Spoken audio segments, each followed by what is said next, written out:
Hello friends, welcome back to my YouTube channel G Star Education. In the last video we were discussing about psychosexual development यानी कि मनोलैंगिक विकास, जिसमें जो most important part है इस theory का, यानी कि शुरुआत की जो 3 स्टेजेस होती हैं आउट ऑफ ऑल 5 स्टेजेस, वो सबसे इम्पॉर्टेंट होती है, यानी कि ओरल, एनल एंड फेलिक, जो कि मैंने पिछली वीडियो में कवर कर दी थी। लेकिन लास्ट का कुछ पार्ट रह गया था, यानी कि 2 स्टेजेस रह गई थी, लेटेंसी एंड जेनाइटल स्टेज। इसके अलावा कुछ डीमेरिट्स हैं इस थ्योरी की जिसके बारे में हमें बात करनी है। पिछला वीडियो काफ़ी बड़ा हो गया था, इसलिए मैं दूसरी वीडियो लेके आया हूँ जिसमें मैं फिनिश करने वाला हूँ इस थ्योरी को। तो बात कर लेते हैं लेटेंसी स्टेज की, जो कि स्टार्ट होती है 6 ईयर्स की एज से और ख़त्म होती है around 12 years of age, 12-13 years of age. अब दोस्तों इस स्टेज के अंदर ज़्यादा कुछ है नहीं, ठीक है। देखते हैं क्या है। Freud believed libido becomes relatively calm and is redirected into other activities. Instead of focusing on body related pleasure, energy goes towards these things. अब क्या लिखा है बोर्ड पर पे? बोर्ड पर पे मैंने लिखा है दोस्तों कि फ्रॉइड ऐसा मानते थे कि after the age of 6 years, यानी कि after phallic stage, from 6 years to 12 years, हमारा जो लिबिडो होता है वो किसी बॉडी पार्ट पर पे कॉन्सेंट्रेटेड नहीं होता है। जैसे कि पिछली स्टेजेस में हुआ था कि पहले माउथ पर पे, फिर एनस पे, उसके बाद में जेनिटल रीजन पे। तो इस तरीके से जो लिबिडो का कॉन्सेंट्रेशन होता है वो बॉडी पार्ट्स पे से हट जाता है और एक तरीके से लिबिडो जो है वो डोरमेंट हो जाती है, यानी कि इनएक्टिव हो जाती है।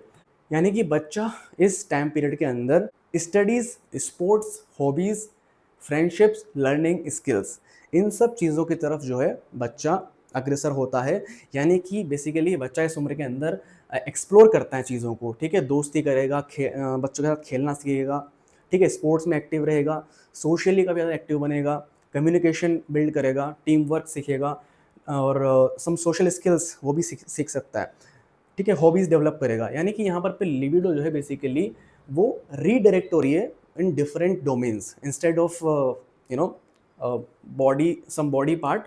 Now libido is being redirected into different domains. तो इस स्टेज के अंदर बेसिकली बच्चे, अकॉर्डिंग टू फ्रॉइड, बच्चे को जो है इस स्टेज के अंदर ये सब काम करने होते हैं नॉर्मली। और सिगमंड फ्रॉइड का ये मानना था कि अगर बच्चा जो है सक्सेसफुली इन सब चीज़ों को एक्सप्लोर नहीं कर पाता है, जैसे कि फॉर एग्जांपल दोस्तों, कोई बच्चा है जिसके माँ बाप काफ़ी ज़्यादा कंजर्वेटिव माइंड के हैं और वो उसको केवल पढ़ाई के लिए ही बोलते हैं और घर के ज़्यादा बाहर निकलने नहीं देते हैं।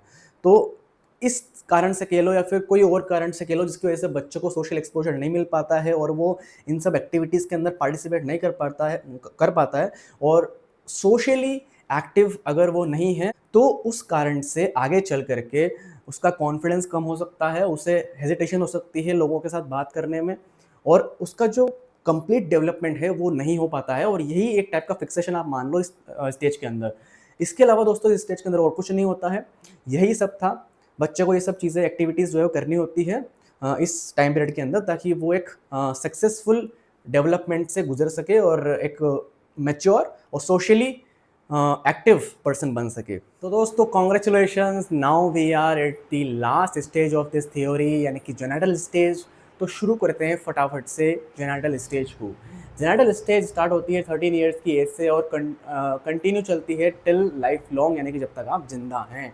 अब दोस्तों फर्स्ट ऑफ ऑल मैं आपको बता दूं कि यहाँ पर पे जो आपका लिबिडो है वो फिर से पहुंच चुका है आपके जेनिटल्स पे। लेकिन दोस्तों अब थोड़ा सा बदलाव आ चुका है। बॉडी जो है वो अपने ही किसी बॉडी पार्ट से प्लेजर डिराइव नहीं करेगी।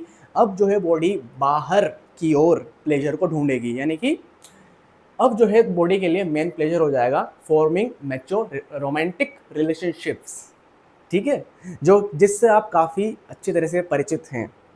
जैसा कि आप जानते हैं दोस्तों 13 ईयर्स के बाद में एडोलसेंस की प्रोसेस स्टार्ट हो जाती है, प्यूबर्टी जो है वो रीच हो जाती है, बाकी सारा प्रोसेस आप जानते हैं। तो सिगमंड फ्रॉइड भी वही बता रहे हैं कि अब जो है 13 ईयर्स के बाद में जो ये स्टेज चालू होती है इसमें बॉडी का लिबिडो पहुंच चुका है जेनिटल्स पे, लेकिन अब बॉडी की जो नीड है वो है फॉर्मिंग मैच्योर रोमांटिक रिलेशनशिप्स, ठीक है। आइए इंपॉर्टेंट पार्ट के ऊपर, यानी कि कन्फ्लिक्ट, संघर्ष।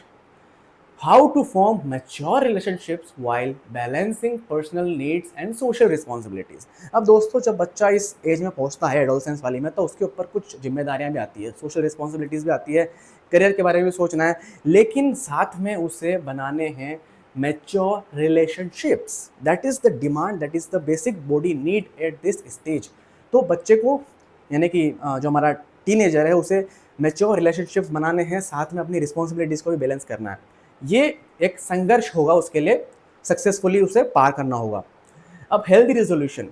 If earlier stages have been resolved properly, Freud believed the person develops ability to love, balance relationships, productivity, etc. दोस्तों सिगमंड फ्रॉइड ने कहा कि जो बीती हुई 4 स्टेजेस हैं, यानी कि oral, anal, phallic and latency stage, इन चारों स्टेज के अंदर अगर कोई दिक्कत नहीं आती है और बच्चा सक्सेसफुली हेल्दी रेजोल्यूशन अचीव कर लेता है पिछली 4 स्टेज के अंदर, तो फिर यहाँ पर पे बच्चे को कोई दिक्कत नहीं आने वाली है। The child will be able to develop ability to love, balance relationship and productivity, यानी कि वो लव यानी कि बेसिकली उसके मन में एक इमोशनल मैच्योरिटी आ जाएगी, वो बैलेंस्ड रिलेशनशिप्स बनाना सीख जाएगा और उसके अंदर डेवलप होगी प्रोडक्टिविटी और साथ में इमोशनल मैच्योरिटी। लेकिन ये कब होगा? जब अर्लियर स्टेजेस जो है वो प्रॉपरली रिजॉल्व हो चुकी है। अब आइए पढ़ते हैं fixation. Unresolved conflicts from earlier stages can continue influencing adulthood. अब दोस्तों यहाँ पर पे हेल्दी रेजोल्यूशन और फिक्सेशन डिपेंड करते हैं पूरी तरीके से कि पिछली 4 स्टेज के अंदर आखिर बच्चे का डेवलपमेंट सक्सेसफुली हो पाया है या नहीं हो पाया है। अगर चारों स्टेजेस जो हैं बिना किसी फिक्सेशन के निकल गई हैं तो ऑटोमेटिकली यहाँ पर पे हेल्दी रेजोल्यूशन देखने को मिलेगा इस स्टेज के अंदर, और बच्चा जो है वो एक अच्छी लाइफ लीड करेगा एडल्टहुड के अंदर। लेकिन दोस्तों इस स्टेज का फिक्सेशन डिपेंड करता है पिछले स्टेजेस के ऊपर। अगर पिछले स्टेजेस के अंदर फिक्सेशन रह गए हैं कहीं कहीं पे, यानी कि जैसे फॉर एग्जांपल ओरल में रह गया है या एनल में रह गया है, फेलिक में रह गया है, तो फिर वहाँ जो है बच्चा क्योंकि अटक जाता है, इसलिए वहाँ जो फिक्सेशन रह गया था उसके कुछ दुष्परिणाम इस स्टेज में देखने को मिलेंगे और बच्चा जो है वो कहीं ना कहीं बैलेंस रिलेशनशिप नहीं बना पाएगा, उसके अंदर कहीं ना कहीं इमोशनल मैच्योरिटी कम रहेगी, इनसिक्योरिटी रहेगी, कॉन्फिडेंस कम हो सकता है, जेलेसी वाली फीलिंग, इस तरीके की चीज़ें जो है देखने को मिल सकती है और बच्चा जो है वो बाहर नहीं निकल पाएगा इस कन्फ्लिक्ट से और फिक्सेशन रह जाएगा उसके जीवन में और वो परेशान रह सकता है। तो ये कहानी थी दोस्तों इस पूरे जेनेटल स्टेज की। कुल मिला के दोस्तों बच्चे को बनाने हैं रिलेशनशिप्स, लेकिन डिपेंड करेगा उसका प्रीवियस एक्सपीरियंस कैसा रहा है बचपन में, उसका डेवलपमेंट कैसा हुआ है। अगर प्रीवियस स्टेजेस अच्छे से गुजरी हैं, फिक्सेशन नहीं हुआ है, तो ऑटोमेटिकली एडल्टहुड के अंदर वो सक्सीड करेगा। लेकिन अगर समस्याएं पिछले स्टेजेस में रह गई थी तो इस स्टेज में भी देखने को मिलेगी और एडल्टहुड में वो balance relationships, emotional maturity develop नहीं कर पाएगा। So this is all about this stage. अब डिस्कस कर लेते हैं कुछ डीमेरिट्स ऑफ दिस थ्योरी। अब दोस्तों अगर बात करें डीमेरिट्स की इस थ्योरी की, तो जो क्रिटिक्स हैं जिन्होंने आलोचना की है इस थ्योरी की, उन्होंने कहा है कि फ्रॉइड भाई साहब ने कुछ ज़्यादा ही फोकस कर दिया सेक्सुअलिटी के ऊपर, यानी कि लिबिडो के ऊपर। According to Sigmund Freud, the whole theory, the whole development of child is centred towards libido, यानी कि लिबिडो जो है वो ही बेसिकली मोस्ट सेंट्रल पार्ट है इस थ्योरी का। लेकिन अकॉर्डिंग टू क्रिटिक्स दोस्तों, बच्चे का डेवलपमेंट डिपेंड करता है कि बच्चा किस एनवायरनमेंट के अंदर ग्रो कर रहा है। अगर कोई बच्चा जो है किसी ऐसी फैमिली में पैदा हुआ है जहाँ चोरी चोर रहते हैं, फैमिली में सब चोर है, तो बच्चा जो है उसके ऊपर बहुत नेगेटिवली इम्पैक्ट पड़ता है। और अगर बच्चा जो है किसी अच्छी फैमिली में पैदा हुआ है तो वहाँ पर उसका डेवलपमेंट जो है वो काफ़ी ज़्यादा अलग तरीके से इम्पैक्ट पड़ता है।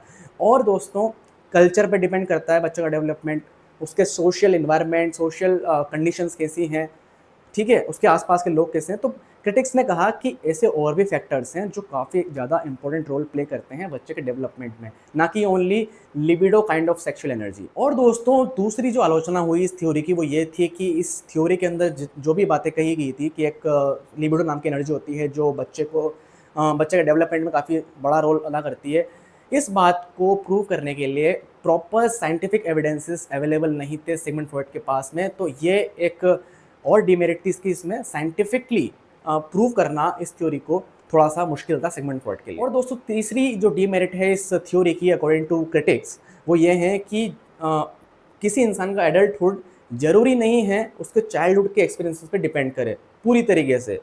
तो क्रिटिक्स का ये मानना था कि इतना ज़्यादा इम्पैक्ट नहीं पड़ता है चाइल्डहुड एक्सपीरियंस का जितना सिगमंड फ्रॉइड ने बताया। और दोस्तों इसके अलावा साइकोलॉजिस्ट का मानना है कि सिगमंड फ्रॉइड ने ज़्यादा डेप्थ में इन डिटेल फोकस किया है मेल डेवलपमेंट के ऊपर और फीमेल डेवलपमेंट को इतने ज़्यादा अच्छी तरीके से एक्सप्लोर नहीं किया है और नहीं ध्यान दिया है। तो दोस्तों यही सब कुछ था इस थ्योरी के अंदर। मैं उम्मीद करता हूँ आपको हर एक चीज़ समझ में आई होगी। अगर नहीं आई है तो कमेंट्स में बताइए और आप मुझे ये भी बताइए कि कौन सा टॉपिक आप पसंद करेंगे पढ़ना इररिस्पेक्टिव ऑफ द सब्जेक्ट। आप मुझे बता सकते हैं कोई भी सब्जेक्ट, कोई भी टॉपिक जिसमें आप इंटरेस्टेड हैं।